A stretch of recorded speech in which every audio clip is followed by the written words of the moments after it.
Welcome again, everyone, Hello. to a special episode of Bledsoe Said So. We have, I know, I'm just embracing them with like. I just wanted to match your energy. With arms wide open. We have another trainer from the Monroe Institute, a good friend of mine who was at the Creator Gateway with us, but going through it with us. And I think it was on like the second to last day that I even found out you were a trainer. And I was like, what? So I don't know. It was kind of mind blowing, but we have Emilie Thomas. Hey, it's so great to be here. Thank you. Yeah, Thank you for absolutely. being here. Yeah. We're excited to talk more Monroe stuff. It's a really fascinating topic to me right now. I'm just like drawn to it. So I'm excited to talk to you about it. Yeah. I remember like sitting beside you on I think it was like the first, debrief we did, or maybe it was like before we even meditated, right? It was kind of like an orientation on the first day, and you were sitting to the left of me, and you were wearing, I remember exactly what you were wearing. It was that like baseball tee.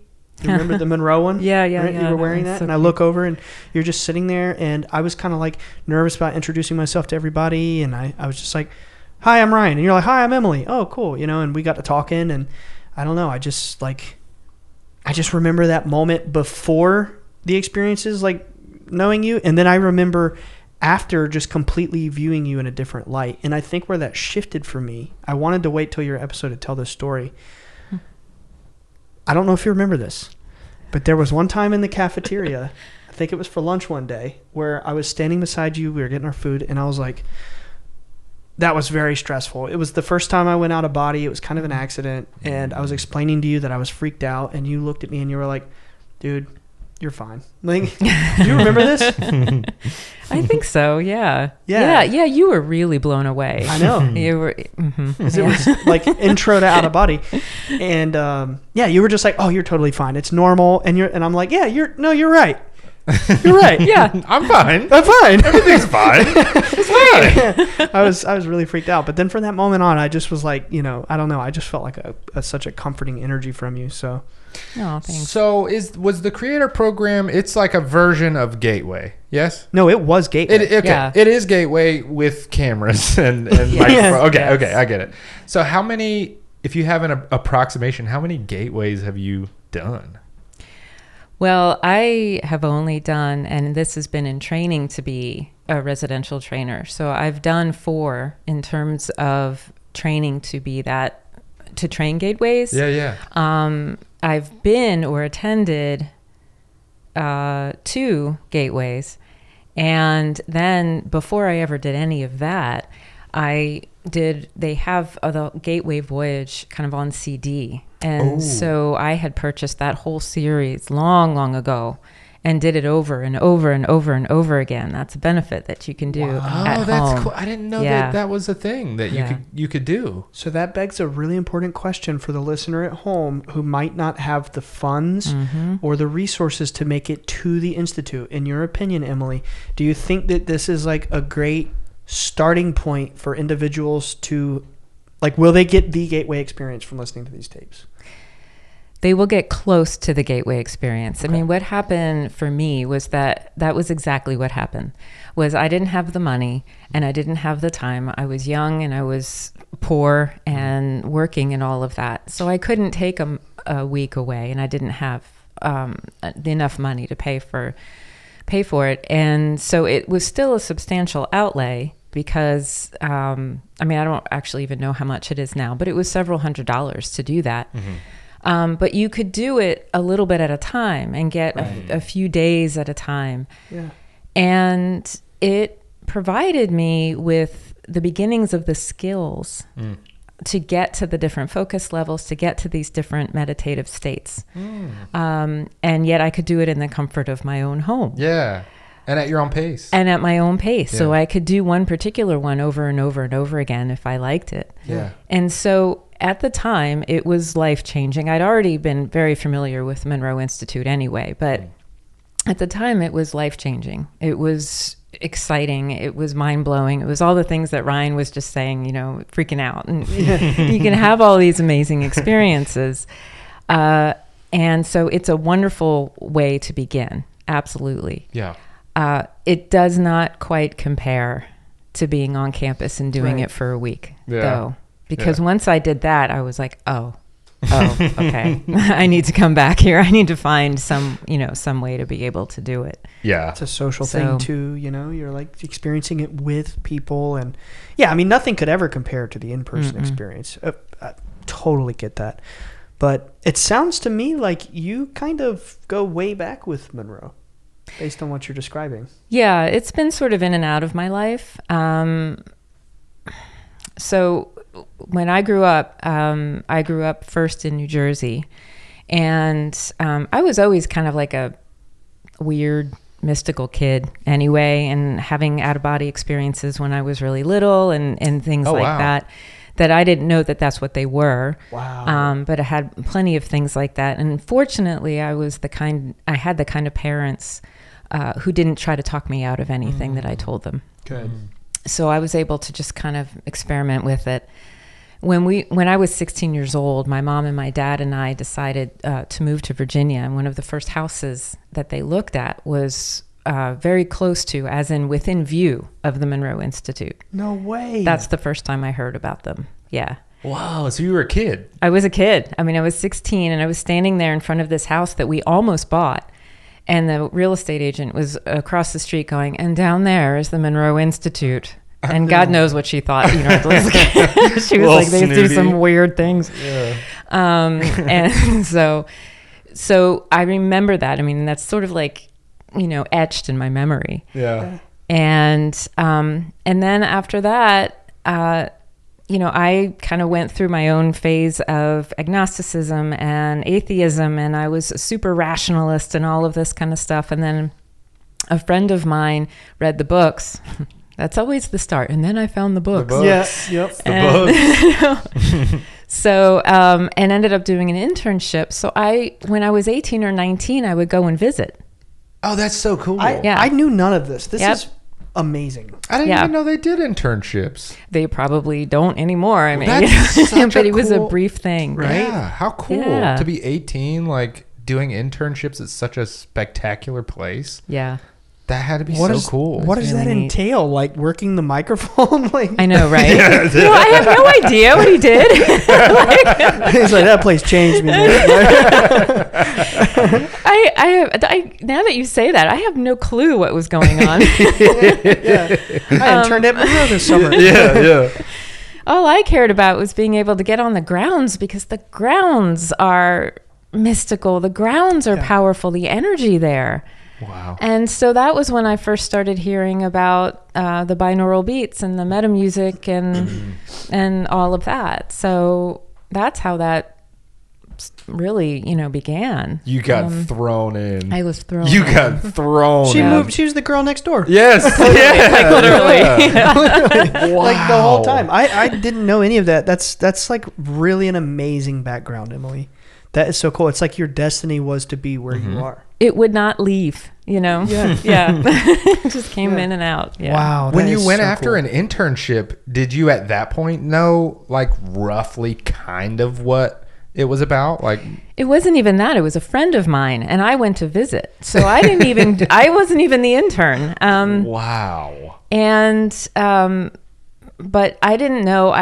I knew that it was about out-of-body experiences. Sure, yeah. And this goes around to what y'all have been talking about some, I think, on this podcast, is that what appealed to me at the time was that I was in this sort of atheistic, super rationalistic phase. Right. And when I read his books, it helped me integrate everything that had happened to me when I was a child and all of that mysticism that I had come by naturally and intuitively. And then the rational view. I could do it. That's a good point. I could do it. No, that's like really mind blowing to put it that way. It is. Well, it's kind of similar to Robert Monroe's origin, right? Yeah. It just started happening to him. He was like a scientific, rationalistic kind of person, and those two worlds just crashed into each other. And then look at you now. It's kind of similar. Yeah, but like I think. To expand on that deeper, I didn't think about this, but like Monroe really is kind of the place, right, where those two things meet. Yeah. Oh, it like certainly sounds they have like just it, as much data, if not more, than anyone in the world. Yeah. Phenomenon that involves, consciousness. Yeah. Like that's just, it's profound. I don't know. It just, I didn't really think about that. All I could think about is like, what can I learn next? No, that's really cool. Well, I think that's one of the really cool and interesting pulls to Monroe, from at least what I can see from the outside, is that like so many people are like rationalists, and they use that to kind of clash against the spirituality. But the truth is that they actually go hand in hand beautifully. Yeah. And one can non-overlapping magisterium. Absolutely. One can inform the other, and does inform the other. Like they work closely together. I think to flesh it out, I'm more along the lines of realizing like, I think Monroe is really going to go down in history, bigger than it is. I mean, in a big way of kind of like bridging the rational and the, the spiritual, the metaphysical, the whatever. I don't know. It's exciting. It's just like there's so many exciting things ahead. But no, that's like really cool that you grew up next to him. And everything. Like I don't know. So Gateway. So you did the tapes, right? And you were like having that sort of, you were just on the edge of, did you go out of body with the tapes? Yes. I did kind of what you had referred to in the past, Ryan, which was that whole bit with your arm moving. And I did that. I remember writing in my journal, I just had an out of finger experience, and, and I was so excited with that. But I definitely did that. And I also had episodes of things like sleep paralysis or waking up and feeling, waking up, not really, right. I was awake. And sensing a figure at the end of my bed. So there were some scary things too. Yeah.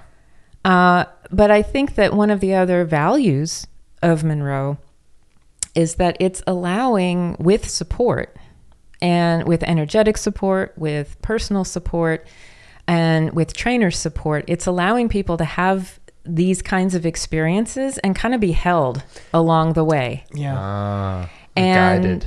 Yeah. And then the more that the years go by, these experiences aren't unusual anymore. This happens all the time. And that's why, like, when you were standing with me in the lunch line and you were freaked out, I was like, of course you're freaked out. It's normal to be freaked out. Everybody's freaked out. Yeah.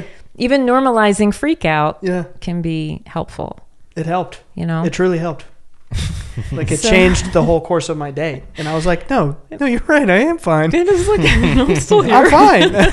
Yeah, it's not a big deal." And then an hour later, I did it again, and I was like, "That was awesome." Seriously. Yeah. So you went out of body. I mean, it doesn't automatically happen, not at all. Right. And for a lot of people, it takes a lot of practice, and it took me a lot of practice too. So I would have the out of finger experience, and then the out of hand experience, and all sorts of weird things. But it took me, I want to say maybe another 4 years or something like that. Wow. Of sort of dipping in and out with curiosity, and then working at it and being intentional about it. I'd had out-of-body experiences when I was younger, but they weren't intentional. Yeah. And the key was to do it on purpose. Yeah. Yeah. Was curiosity the like driving force? We talked with Arky about like people's why they're doing it. Was it a curiosity thing more than like when you first start reading these books and hearing about it? Was it just a curiosity thing? Very much so. Yeah. I wasn't even thinking that much about what had happened when I was younger. Yeah. Although some of what had happened when I was younger was sometimes a little frightening. Right. So I didn't really want that to happen again either. Yeah. But I was intensely curious, and I just so wanted to see what more was out there.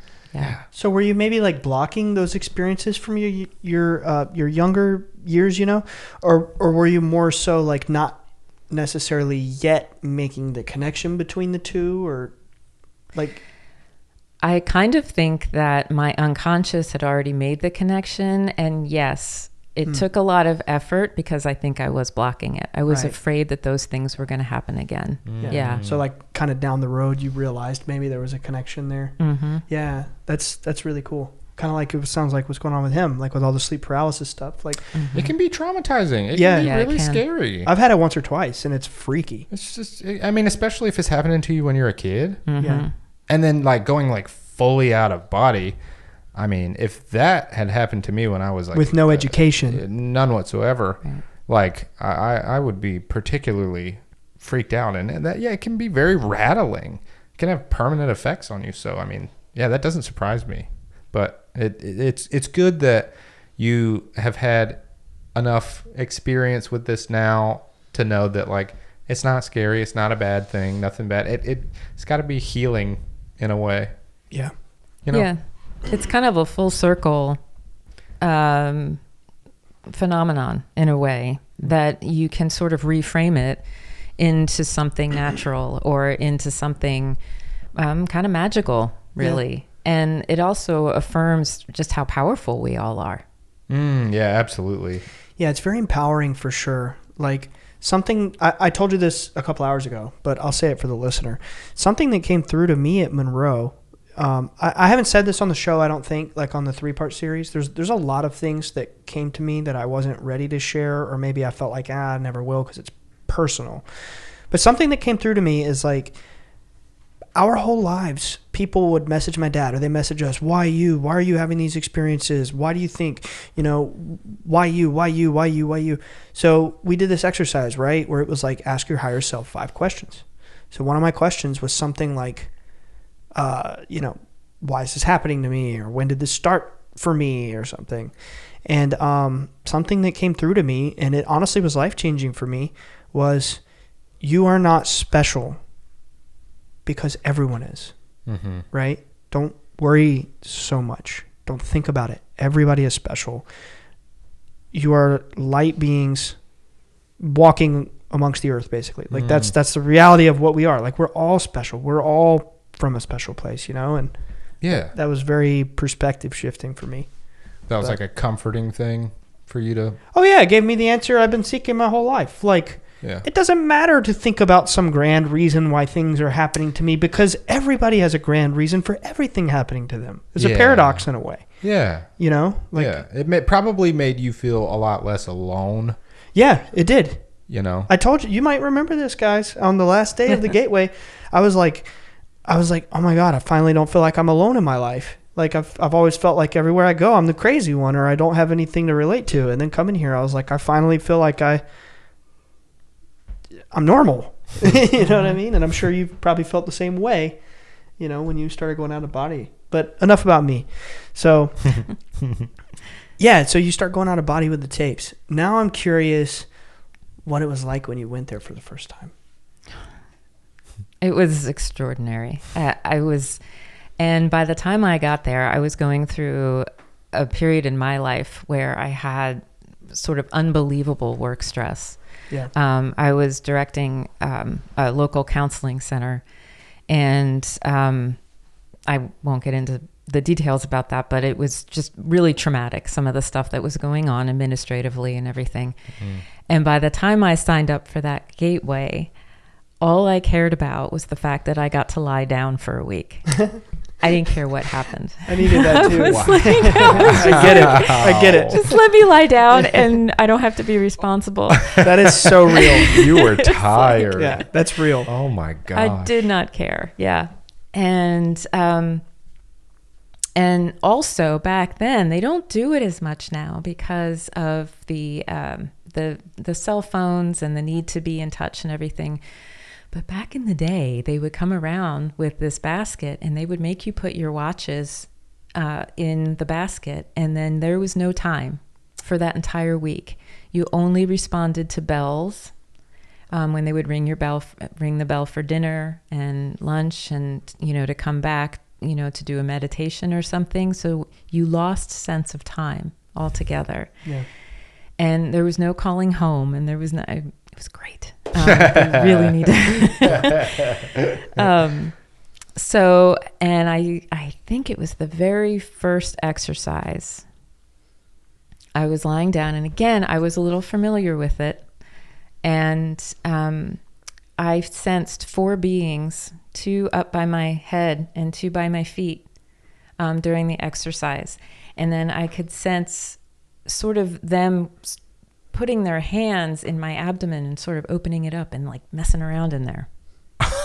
Right? Whoa. Yeah. Wow. So that was my introduction. That's your start? To, like, Oh my Yeah. gosh. The first exercise? Again, you were the first thrown one in there. was thrown Like in. beyond like resonant tuning and the initial stuff, right? You mean like the Correct. first like Yeah. actual, wow. Yeah. Wow. Wow. And I was like, y'all, what are you doing?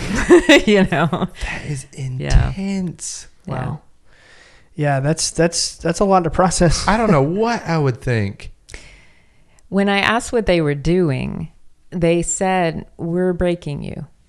Yeah. Which might sound, and when I shared it later, some people were like, oh, that's so negative. But it wasn't. Yeah. It was, we're resetting you. Yeah. Maybe humbling you a little bit. Yeah.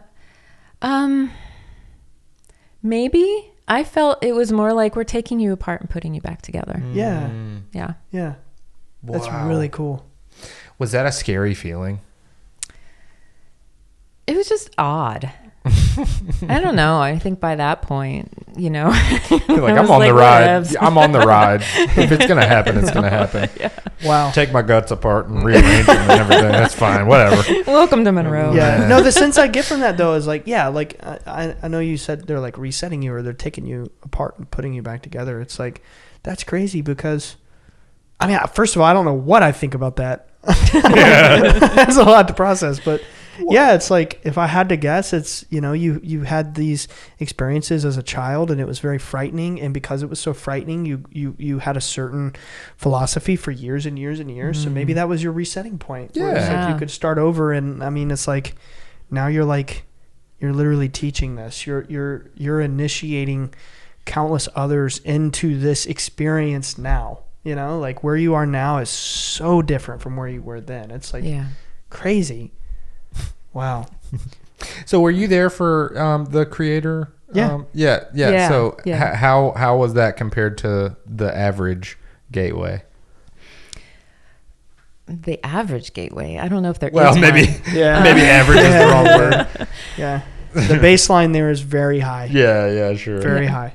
It was really it was an absolute blast. It was such a privilege to be there. And it was also, I didn't know what to expect with the cameras and with people who were going to be thinking about that sort of thing.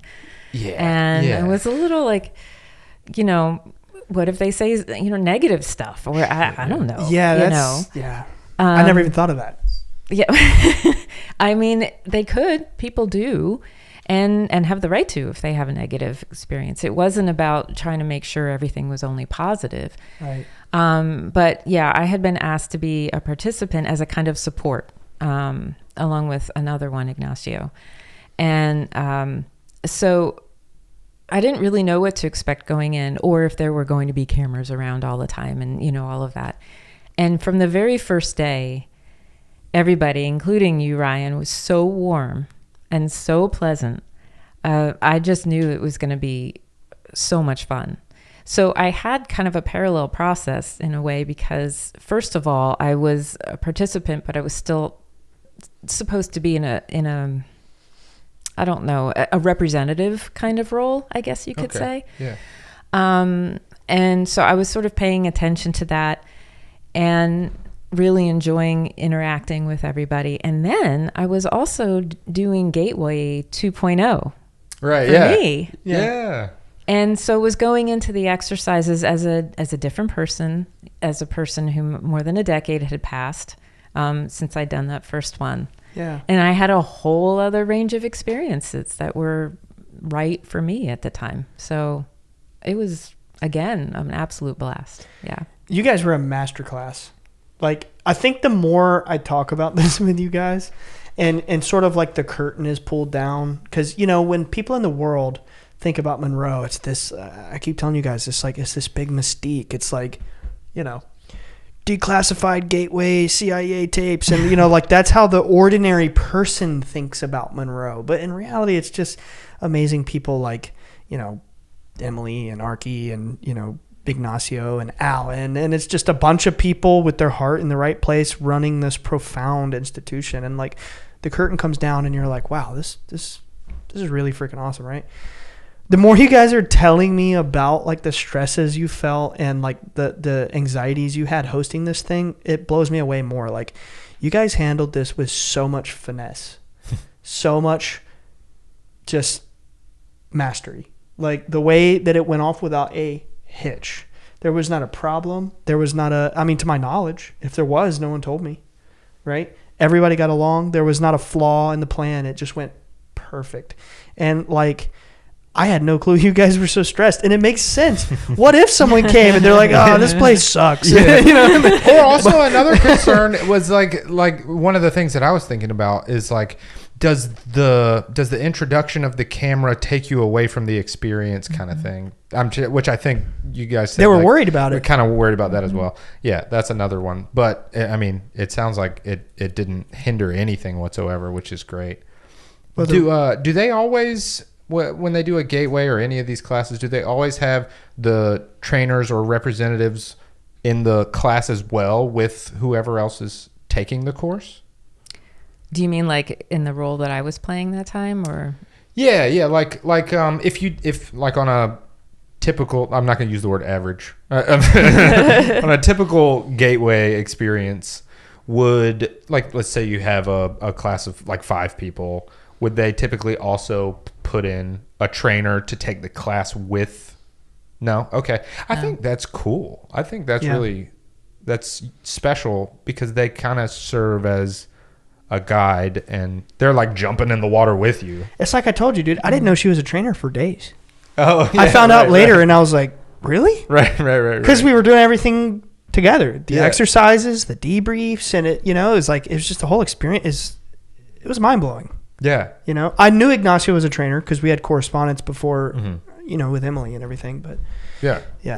I think that's like a good thing, because it also is kind of like a barometer. Like, you look at them like, all right, they're not freaking out, so I think I shouldn't freak out. I think I'm probably good. I think I'm fine. I shouldn't be freaking out either. Yeah. No, very cool. But that's cool. So, a question. What I want to know is like, okay, so I know a little bit of the question, right? I'm trying to think of a different way to word this, because I know now that you had experiences, as a young lady going out of body spontaneously and things like that. But then what I'm curious to know is like, in what other ways did going to the Institute and like taking the courses, and what ways did it change or maybe like enhance your life? What did it add to your life? Right? That's a really great question, because one of the things that's really important to me about doing my work as an outreach trainer too, which is the program where you can give 2-day workshops during a weekend, for instance. And one of the things is that I also have a psychotherapy practice. And so I just feel like my whole professional life is about teaching human empowerment and helping people learn to trust themselves, learn to trust who they are, and to become more of who they are. Yeah. And I would say that going to the Monroe, I was going to say workshops, but even the programs or the workshops, those 2-day workshops, really help us do that. I think that the out-of-body stuff is fascinating. Obviously, I do, or I wouldn't have spent years trying to, and eventually succeeding in doing it intentionally. And I think that having beings on me, and saying we're going to reset you or break you, or that's fascinating, right? All of it really is. But I think that these programs really have the potential to heal. Yeah. Heal a lot. It did for me. Yeah. Really. A deep healing. A lot. It changed my whole outlook on life. Think about, for instance, when you got that message about, I don't know how you said it exactly, but I said, being you're not special because everybody is. Yeah. What So. a burden lifted. Right. I mean, the minute you find out that you are as special as everybody else and you have your part to play, and you'd better play it, but, no biggie if you don't, but really you should. Yeah. And like we yet insist. we all have. Yeah. but it's not like the whole world is resting on your shoulders. Yeah. Yeah. There's other people out there that'll pick up the slack if you don't. Yeah. Yeah. There's room. Yeah, that's a good way to put it. There's room. There's room. Yeah. Yeah. And like you said, it's like we're all a piece of this puzzle. Like we all have a special part to play in this if we choose to participate. I think everybody is, truly special, and especially like after going to Monroe. I mean, I can't tell you that I'm not a completely changed person since coming there and be telling you the truth. Like just so many things that I learned there. Like for example, another thing, not only things that I learned from you, right, with Archie and Maya and teaching us and communicating with all you guys, but then also like out of body meditation messages coming through. And one of them that came through was I had this question like, why is this stuff happening to me, right? And the other answer that came through, or no, that's not quite how it happened. It was like I saw something, and it was that night when I told you guys like, oh my God, I saw orbs in the sky tonight, right? A miracle in the sky. And then that night we all saw orbs. It was the last night. And in my session, when I was like out of body and I was seeing this stuff, I was doubting it. I was doubting myself. I was like, no, that's not going to happen. And my higher self came through to me, and it was like, you need to stop doubting yourself. Like, it doesn't matter if you think it's, this or that. It's real, and you can't change it. It doesn't matter what reason you come up with why anything is happening, this or that or the other, or what special label you assign to anything. It doesn't matter because it's happening. You just need to go with it. And that was like, wow, I never thought about it like that. I really don't have to prove anything to myself. Just accept that things do happen to me, and it's okay. And I can't control if it does or doesn't, so I might as well just get up and keep going and accept it. Yeah, there's your free will right there. Yeah. Right? Yeah. I don't know if that makes sense. I've never really said that one out loud, but... No, it definitely makes sense. That's something that we've talked about on the show before, where like...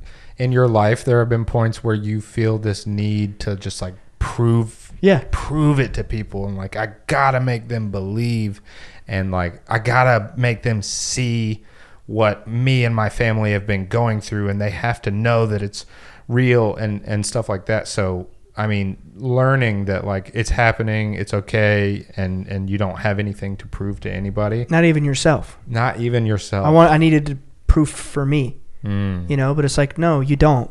It's happening. It's real. Yeah. I mean, talk about healing. Yeah. That's a heavy thing to carry around. Dude, it's like 6 days of that. Wow. Six days of what, like 4 or 5 hours a day, right? Like meditating, and I mean, it's crazy.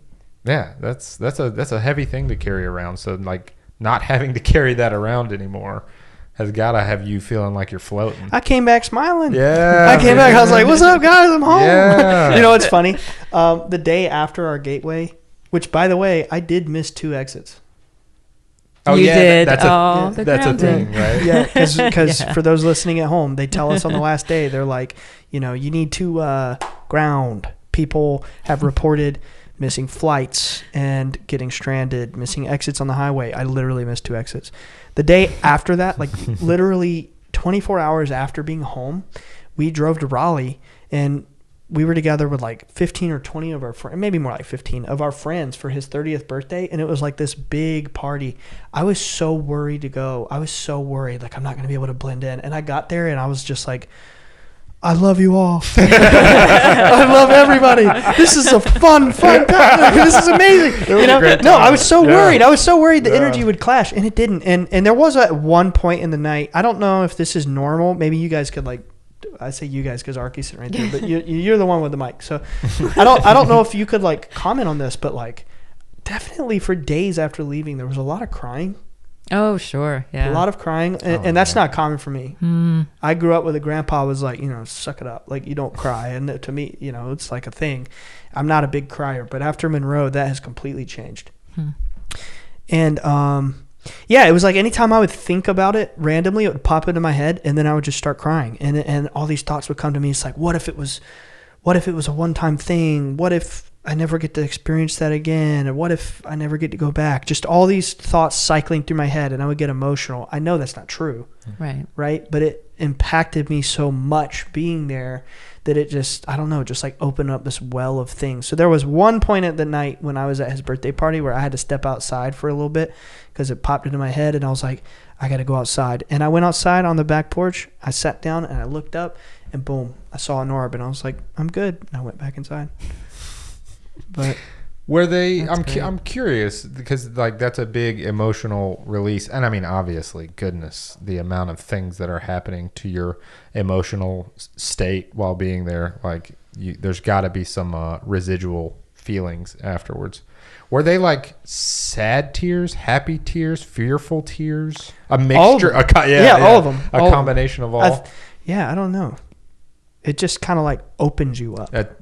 It sounds like it's really like just unfound territory. It opens you up and resets you. Exactly. I'm gonna reset you. It's real. Hey, at least it didn't say I'm gonna eat you for lunch or something. That's true. That would have been far more unsettling. I think. Yeah. Wow. Being this is interesting that we're on the topic of like emotional state and being emotionally open and stuff. Being a psychotherapist, do you see a connection between like the emotional state and expanding consciousness? Like, is there a profound connection there?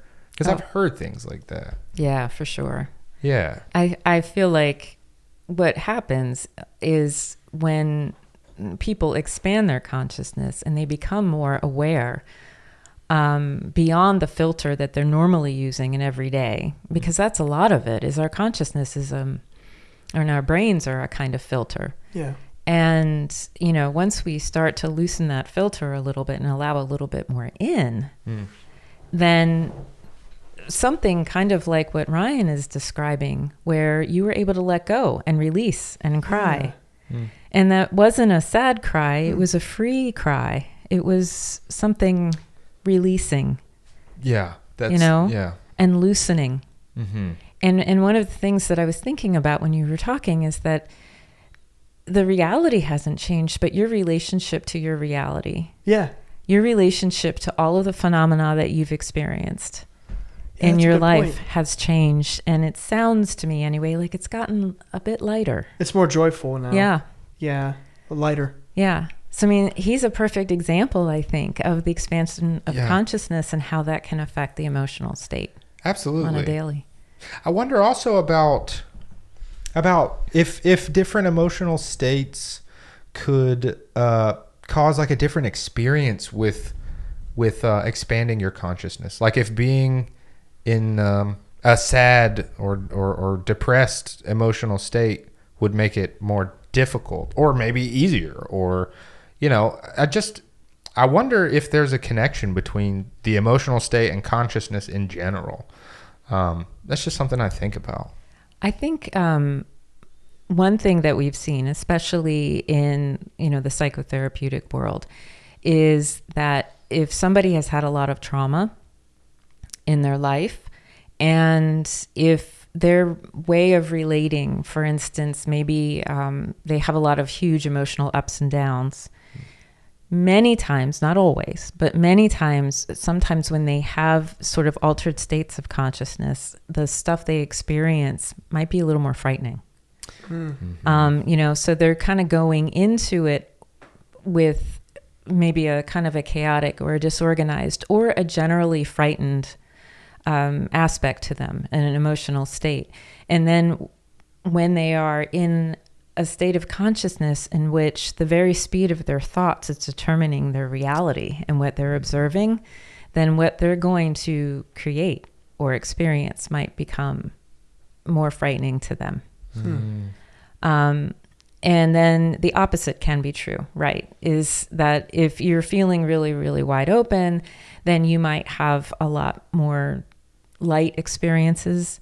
However, I also think, and I could say this from personal experience too, maybe you guys too, if you've done some of this, but like if I go into a meditation or some kind of asking for guidance or whatever, and I'm miserable and at the, you know, the bottom of my barrel or whatever, sometimes that's exactly the time when I get that helping hand. Yeah. you know, and it feels like a blessing. Like something has come to me to help. So it does vary a lot. Yeah, certainly. It has to. Everybody's so different. Yeah. I'm sure this stuff is more difficult. I mean, do you guys notice that like some people have a harder time expanding their consciousness or breaking into some of these, like the focuses and yeah, for sure. Yeah. Even I noticed that. What did you notice? Just people around us, like giving us feedback at debriefs, being like, well, you know, I kind of have a little resistance. You know? Yeah. People who are really hardcore skeptics, people who think that they want to know, but actually have a lot of barriers, and that kind of stuff, they will have a harder time. Yeah. But it's not to say that this is just the power of suggestion. So if you're really suggestible and ready and wide open to, you know, see angels, then you're going to see angels, and that's all you needed. But yeah, definitely. I think that, and also people who go in expecting and afraid of what they're going to see might see it or interpret. And maybe that's the real thing, is the interpretation. The interpretation of the phenomena is maybe the most important part. So if you're afraid, you may interpret what you see as something fearful. Sure. Yeah. That's crazy, because that first time that I, you know, had the out of body experience, and then I talked to you in the cafeteria after, and you were like, no, you're fine. It's totally normal to be, you know, freaked out by that or whatever. And, you know, everybody is at first. And I'm like, oh yeah. It came to me in meditation, right? To alter my affirmation. Just not to change it, but to add to it. Because Archie said on day one, you can add to it whatever you want to add to it, right? Say you can boil it down, you can stretch it up, you can say the affirmation however you want to say it. You just have to hit the 4 core points. So I was like, let me add a 5th core point, right? And mine was, I will see without fear. So from then on, when I started having these out-of-body experiences at the Institute, I started saying, I will see without fear. I will see without fear. It's okay. I will see this, you know, phenomenon that I'm observing without fear, suggesting it to myself. And it did help. And the first time that I spontaneously went out of body laying in bed at the house, I wouldn't necessarily say it was the kind of experience where like I'm out of my body and I'm walking around. It was like, I'll describe it to you. Maybe you'll have some input on this. Yeah. It's like I'm laying there, and, you know, if you close your eyes, you can still see, right? Which, you know, is really weird. Now that I think about it, two nights ago when I started to go out of body, I just remembered this. I could see the wall with my eyes closed. Whoa. Is that normal? Yeah. No. Well, normal. What do you mean by normal? You know? No, that just came to me as I was telling the story. Like I could see the wall with my eyes closed. And then the hand thing that I tell in Archie's episode, right? But the first time this happened after the creator program was about 2 months ago. And I'm laying there. And like I said, even with your eyes closed, you can see, because you can see in your mind's eye, right? Obviously, you can't see with your eyes, but you can see with your mind. And the vision that I could see in my mind just kind of started like, not a literal snake, right? But it started slithering. Like my mind was going on this like wavy pattern, and it felt like it was changing. And next thing I knew, I was downstairs in my dining room. And I was like, whoa, this is weird. And I looked at my dining room, and this is the strangest thing, but I'm just going to tell exactly what I saw. I saw myself, but I looked like a clown, but like a scary clown. Like, what? And he turned, he had long black hair, and it was me with like this white paint. And he turned and he looked at me, and he put his finger to his mouth, and he went, shh, like, you know, kind of like, I don't know, like be quiet or something. I don't know. And then it changed, and I wasn't seeing myself anymore. I was seeing this strange machine. Like, if you've ever seen the movie Howl's Moving Castle, it's like a Japanese animated film. You know what I'm talking about. Good movie. You've seen it? Archie's seen it. He's shaking his head. Yes. So good. It's a Japanese animated movie, but it's really good, and it was like produced by Disney. And it's this wizard's castle, and this wizard's castle is like this machine. And it's really weird. And it's like this abstract thing that has all these like weird cogs parts and gears. It's a weird thing. And I was seeing a machine like that was so abstract that it was just kind of had all these whistles and pistons and things. And it was like really like aggressively doing all this mechanical stuff. And this information was coming to me that I was being like tuned up. And then it changed. And then the vision changed. And I saw this stone statue, and it had its hands up like a Hindu deity, and its tongue was out, and it had these wide eyes. And it shocked me, and I could see the stone texture and everything, and it just shocked me, and I went back into my body. The next day I was so perturbed by this. I was like, what the heck was that stone statue? I started looking up Hindu deities, right, with the tongue out and the eyes wide, and I found out it's Kali. I was like, oh, great. Doesn't she wear baby necklaces, baby skull necklaces? Oh, my God. No, seriously. Like in Hindu mythology, you know what I'm talking about. Is she like a god of death? The goddess of death. Oh, yeah. wow. Darkness. But, there is a view in, I guess you could say, like Buddhism or Hinduism, that the more shocking the image or the vision or the supernatural experience, the more aggressively it's dissolving your ego. Oh, wow. And what's really strange is a week before I had this out-of-body experience, something was sent to me in the mail. Let's take a look at what it was. What? I don't even know what it is. Oh. Whoa. This pyramid by a gentleman named Meta Mancy on Instagram. Look at the bottom. Who's that? It's Kali. Oh my gosh, yeah. Wait, what? With the baby skulls. The necklace, yeah. No. Yeah. No way. So I was freaked out a little bit. Whoa. So I started digging. What does this mean? What does this mean? Oh, it's it's fine. Mm. The more shocking the image, the more it seeks to dissolve your ego. Like, wow. This like energetically permeated your vision. Yeah. yeah. Mm. So I'm kind of working on a theory right now that like it's important to learn to see without fear. Like sometimes things can be frightening, but maybe it's okay. Maybe it's a test. Maybe it serves to break down your barriers you have in your mind. I don't know. It's just theories, right? But I don't even know how we got here, but it's a magical journey that we're on, my friend. we just go where it takes, where the energy takes us. What's your take on that? I'm sorry. No. You mentioned something earlier about there was Lifeline. We were talking about Lifeline, and then you said that you do, was it reliefs or Oh, right. Retrievals? Yeah. Retrievals. Yeah. Mm-hmm. What is that? Because Lifeline is, remind me what Lifeline is. She should. Yeah, you're right. I've never done it. Probably. Fair. Yeah, fair. Yeah, I took Lifeline. It's a graduate program at Monroe, and it is a program that's based primarily with a service orientation, with the idea that we're taught essentially how to go into other states of consciousness and be able to find and locate in those states of consciousness, if you want to say, the souls or the consciousnesses of people who may have died and are not aware of it. Right. I heard about this vaguely. I would love to hear more about this. That is beyond fascinating. Yeah, for me anyway, it was a really profound program. It was one of the ones that I was really dying. Come on, it's Halloween too. I really wanted to take, and it met all of my hopes and everything, because we were taught how to get to a state of consciousness in which we might be able to locate or find those people. And then there are several states between that, called the belief system territories, where in the past podcast with Archie, we were talking a little bit about what people like expect when they die. Mm-hmm. And these belief system territories could be described as that. So it could encompass anything that, whether it's a Christianity or whether it's Buddhism or whether it's nothing, or whether, no matter what it is, if people are thinking strongly enough and believing strongly enough that that is what's going to happen, then that is what their consciousness will create.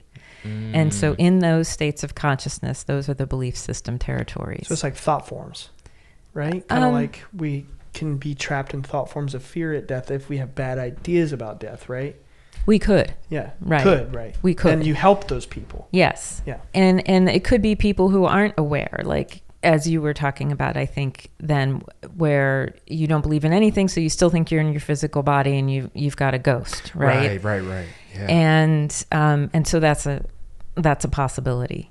And then there is an area beyond that is essentially human created, created by human consciousness called the Park. And that is a place of rest and regeneration for souls to go to after they've died. Wow. So Whoa. what we do is we go to that place, we find people that might be stuck, and then we bring them through the belief system territories. And essentially the idea is to get them to the park, where they can be greeted by souls that are there to do just that and take care of them. And then they can rest and just go on their merry way. And we just sort of drop them off there, if you will. Right? But sometimes what happens, and why I'm describing the belief system territories, is that if that person's beliefs had been strong enough, they don't always get all the way to the park. Sometimes they kind of drop off into those territories. And that's okay, because now they're not stuck. Sure, they're yeah. just, at a different place. Yeah. But so we're in this other state and learning to do that. And the reason why I wanted to do that so much was because after learning how to do that, I would go to places that were kind of famously haunted. So I spent time in Fredericksburg, Virginia, where both the Revolutionary War and the Civil War had been fought, and there had been battles there, or going to the Civil War battlefields. Whoa. And kind of helping people out, and just going into that state while, sitting in the field or whatever. And then the other thing that once you learn those skills, if someone close to me has died and I'm concerned because of who they were in this life, then I would at least feel like I could have the ability to go and check on them, make sure they were kind of not stuck. Yeah. So it's a service, and it's one that's really, really meaningful to me, but it's also empowering because, you start to realize that all everybody needs is love and a helping hand, really. And we're and this some close support. to everyone, dead or alive. Yeah. Wow. Yeah. Gosh, that's so profound. And what a cool thing. Yeah, the service aspect of it.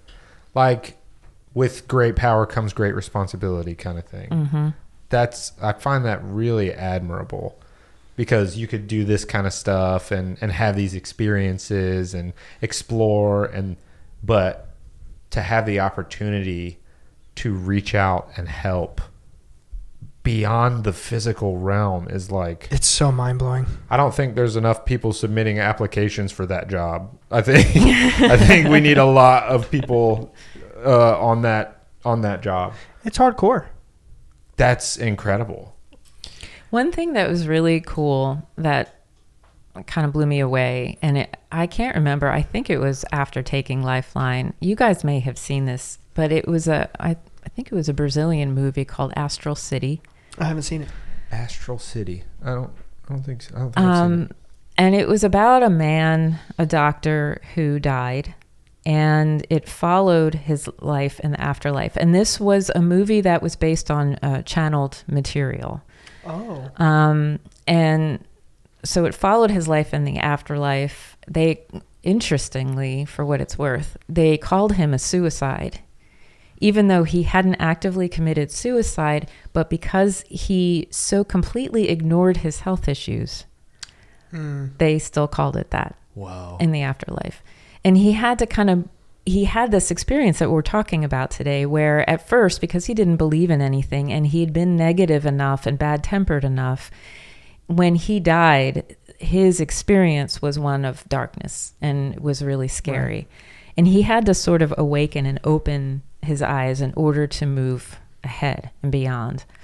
But what really hit me was that once he got into what's called the astral city, and he started being of service and learning to help other souls that had departed, it looked in so many ways like the park. Yeah. No way. Like this, yeah. And I was like, oh my gosh, like look at all this, way. There's a real similarity, and you can't make this stuff up. Yeah. I mean, I have so many questions now. Like, are there ever any moments when you're doing like retrievals or lifeline type, meditations? Are there any spirits or whatever you want to call them in particular that you've spoken to on more than one occasion? Do you mean like people that I was helping? Yeah. Yes. Like days apart, I mean, like different days. Like, oh, you know what I mean? Like any familiar. I'm just curious. Like, I'm curious about the connection or the relationship that could be made on the other side that could go on, if that makes sense. Oh, if sure. that's possible. Yeah. Oh, Yeah. absolutely. Yes. I had been married and my husband died, and I was able to contact with him. And same with my a niece of mine and my mother. Wow. So, yeah. Okay. Now I'm starting to get the sense of like why this is such meaningful work to you. That's. Yes. I mean, my mother died before for me taking Lifeline, and my niece did too. And in my first Lifeline, I saw both of them. Yeah. Wow. Yeah. Were you trying to see them? No. Oh my God. They were just there. Yeah. My niece especially. Yeah. Were they like aware of you trying to get to that place? Like, I mean, I don't want to pry if it's personal. Not at all. No. I mean, they were really just kind of hanging out. I mean, they didn't just They like were bump into doing you on their accident, thing. right? And I found that more reassuring. Like, Yeah. Mom was busy. Like, you know, She's standing over a doing sink stuff. doing Yeah. dishes. And just Oh, like, hey, Em. what do you want? I got this Wow. impression she was kind of like a tour guide at a museum. I mean, you know, That's yeah. amazing. Yeah. That is fascinating. I wonder if you even could find some soul, a specific person's soul intentionally in that place. How would that even work? It's just, it's the Lifeline stuff is really fascinating. It's so to me. fascinating, man. And this just came through to me earlier, but it's like how crazy. Like I feel like this is such an amazing conversation right now in the month of October. Like, you know, just Halloween around the corner. Spooky It just, season. yeah, it is, and it just feels so like festive to even be talking about such a. I don't mean strange in a bad way, but such a like bizarre topic, you know. I don't know, like me and Jenny have been watching spooky movies, but this is riveting stuff. Like there's so many questions that come to my mind about this. So on the topic of Halloween though, do you think that doing a Lifeline on Halloween or on these Solstices where the veil equinoxes. is thinner, have you had or witnessed a change in the connection, or do you think it has an effect on I mean, either Lifeline or Gateway as a whole, or any of the Monroe practices? Ours was a solstice, remember? Mm-hmm. In June, it was the solstice Yeah.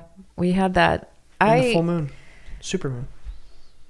I wouldn't be surprised, especially at those thin places, as they say. Mm-hmm.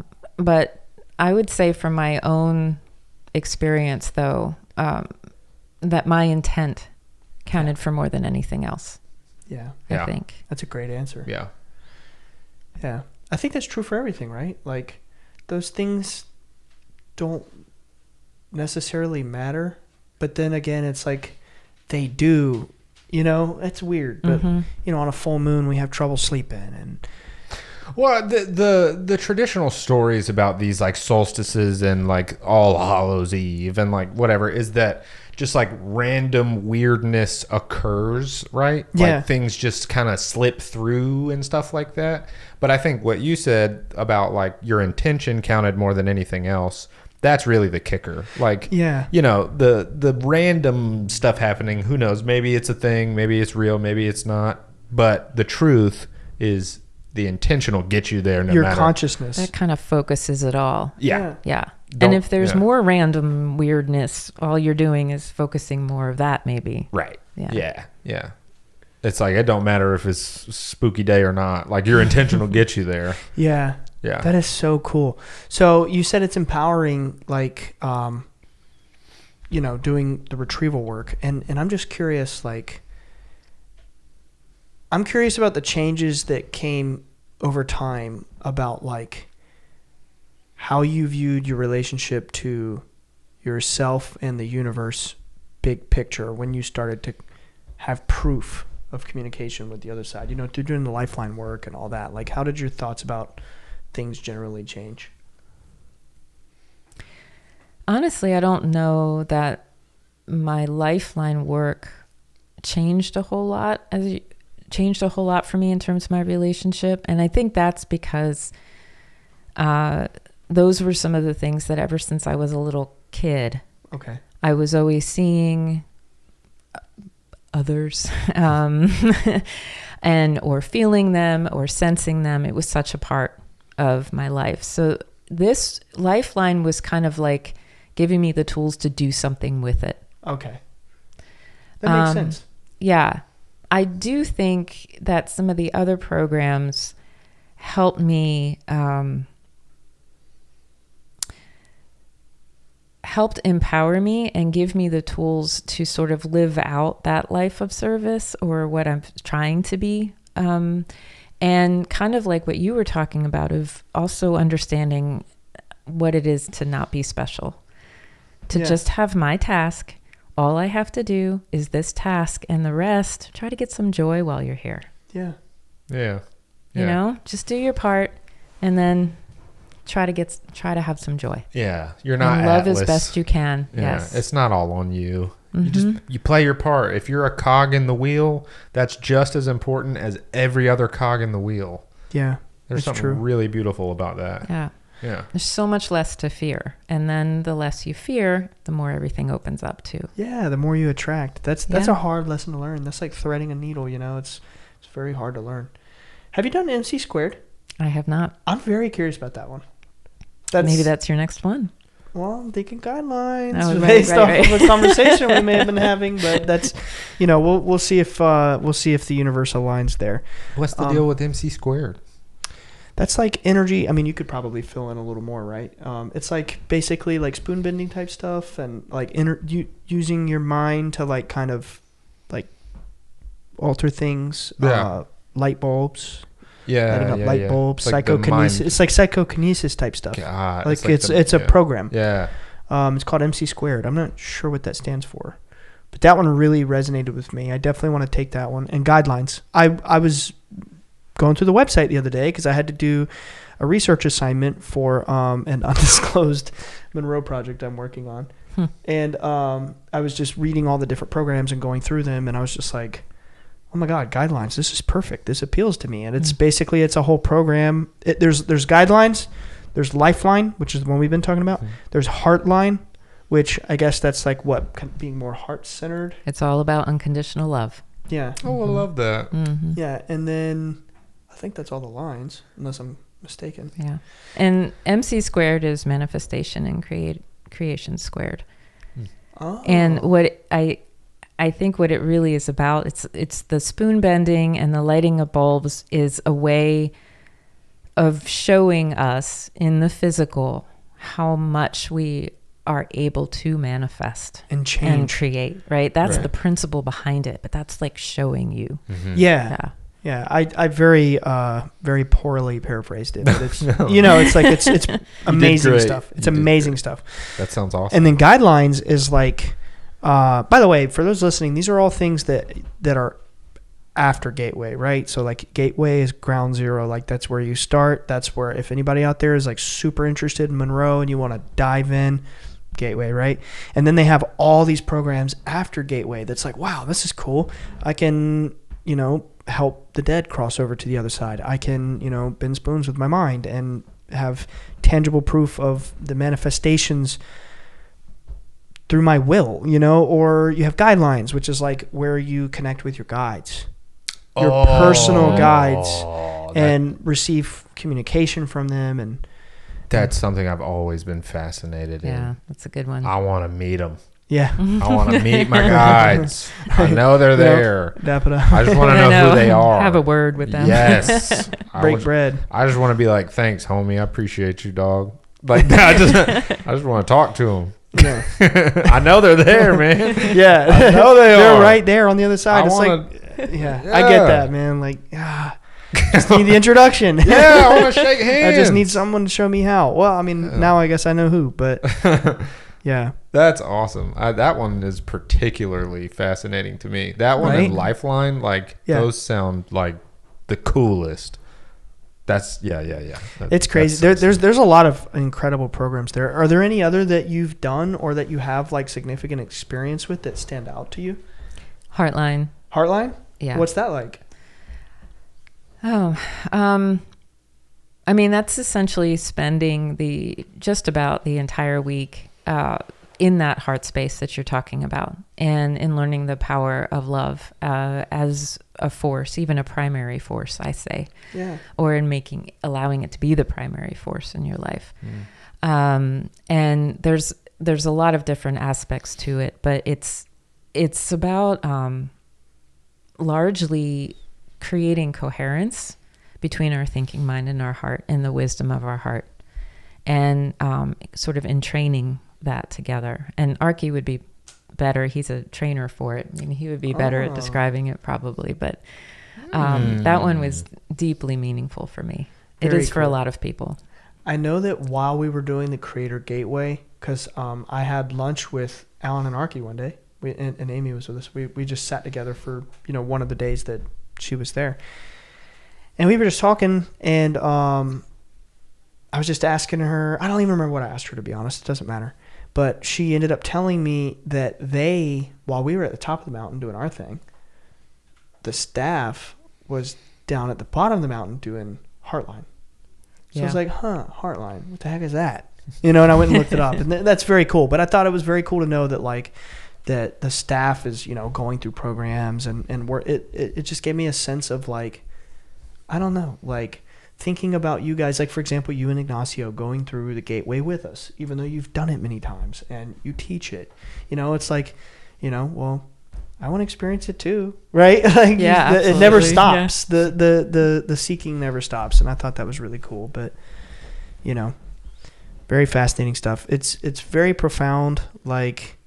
The impact that it has had on me, so much so that, as you could probably imagine, I really just want to help other people to be introduced to it, and I really appreciate you coming and being on the show.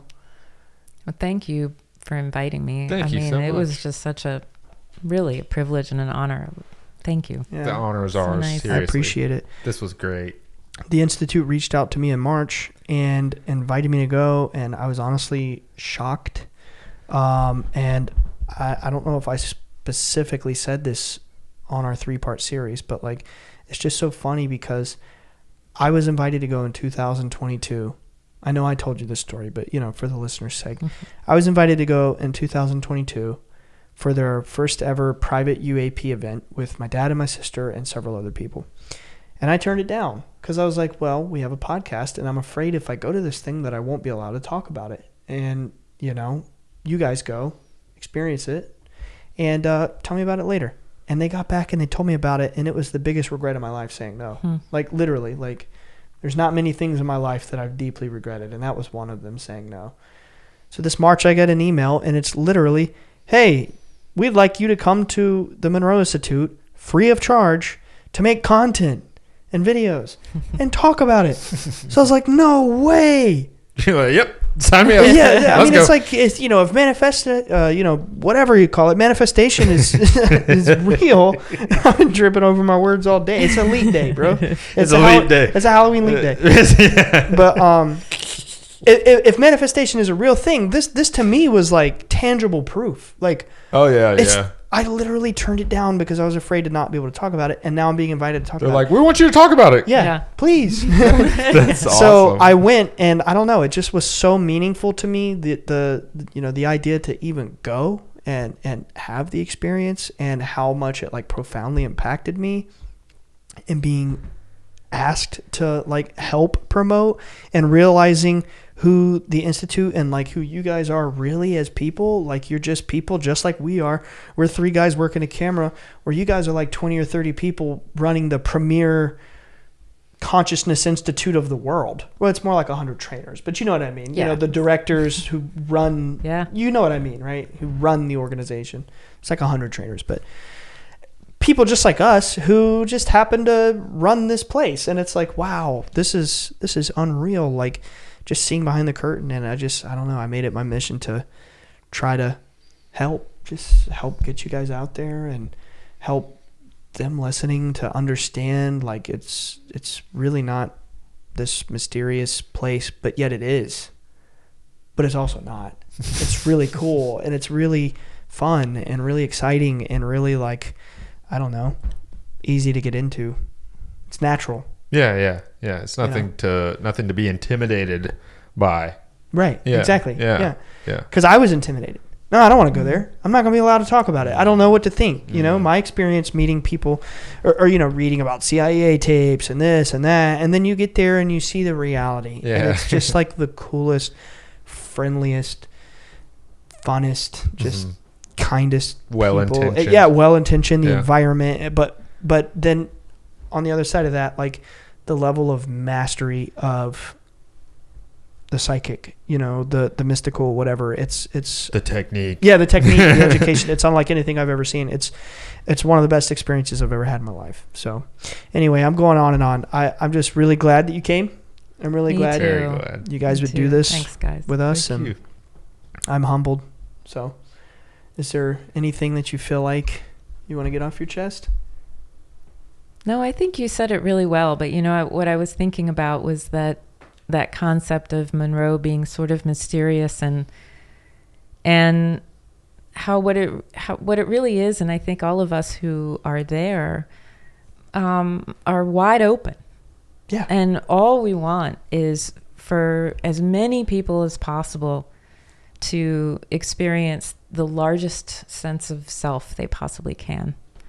You know? And is there mystery in that? Yeah, because anything worth exploring has mystery to it. Yeah. But that's where the fun is too.